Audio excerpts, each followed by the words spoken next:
Good afternoon, Joyful Geniuses. Andrew Horder here, founder of Joyful Genius Coaching. I've been helping solo practitioners to make a great living doing what they love and to love what they're doing for a living for about a decade now. And I love to share how I make that happen for people. So what I want to talk about today is the difference between your genius, the things that you are really, really good at, and your joyful genius. And there is a difference, and it's when you get into your joyful genius that life really starts to kick off for you. I often talk about what people ask you to do being a good indication of what your genius is. And that is very true.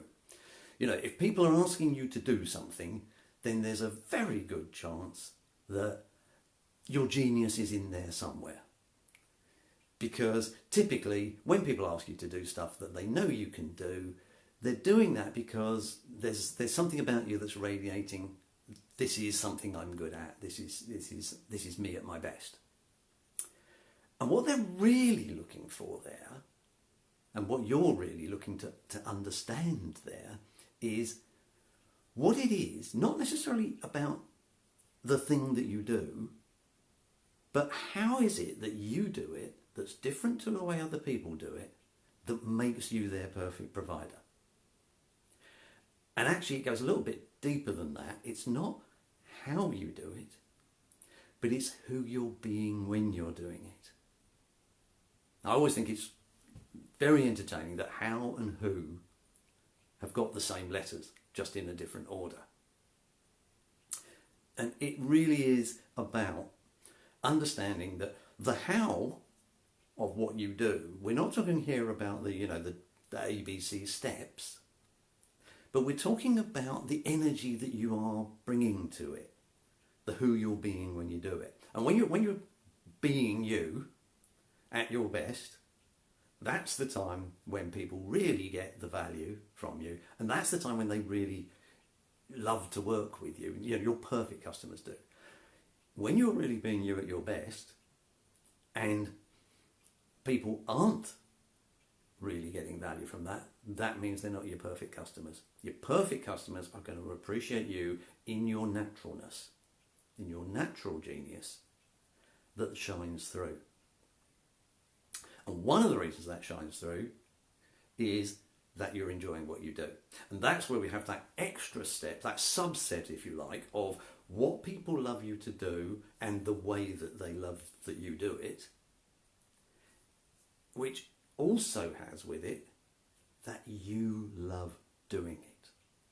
It's the tasks that you love to do. There's all sorts of things that people ask me to do and that I do in my unique way, with a cheeky smile, with a bit of challenge, whatever, that I don't necessarily actually enjoy doing. It's not that I don't like doing it, it's that it doesn't bring me joy to do it, and there's a subtle difference there. So what is the stuff that you absolutely love doing, that other people love you doing it, the way that you love to do it?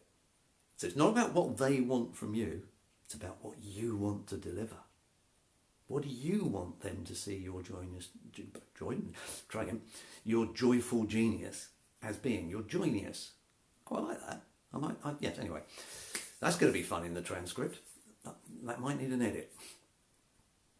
Really what we're talking about here is, who do you love to show up as? What's the energy that you love to show up in that allows you to do the functional stuff of what you do as your genius in such a brilliant way that it's perfect for your perfect customers? It's you in your natural joyful being. Who do you show up as when you're just being you in your natural joyful being? That's your joyful genius. If we start from the premise, which I do, that we are all beings of infinite light and joy, and we've chosen to have this human experience this time round,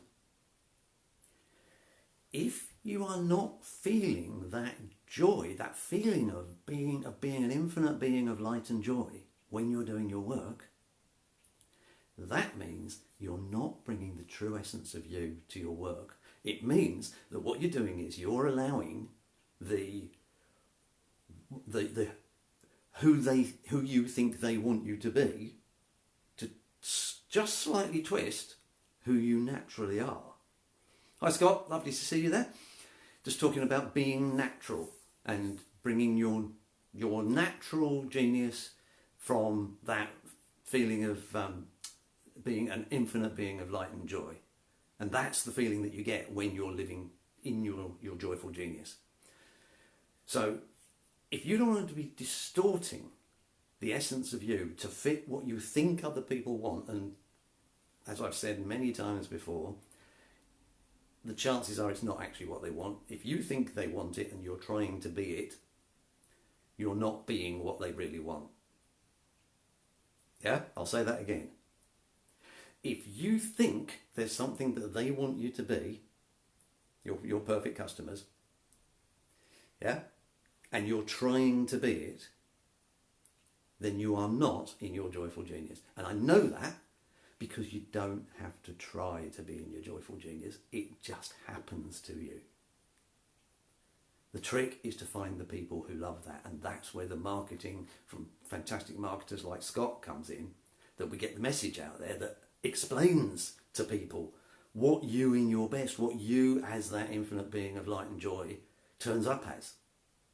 That's you in your joyful genius. That's what I want. I want the world to be working like that. Because wouldn't it be a sweet world if everybody was working in their joyful genius all the time, and everyone was just having great fun doing the stuff they do that other people love them doing for them? That's my perfect world. If you'd like a bit of that, but at the moment you're feeling a bit like kind of you lost your mojo a bit, you haven't got that feeling of light and joy, then what I suggest you do is I've got this little video that explains how I get people to that.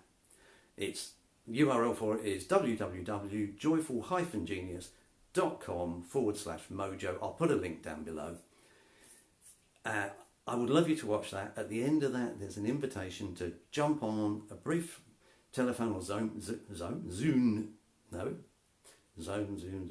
Zoom call with me to see what I can do for you, what we can do together to get you loving your work, making a great living doing what you love, and spending your life in your joyful genius.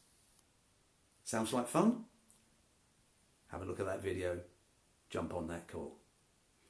Until next week, you keep up the great work.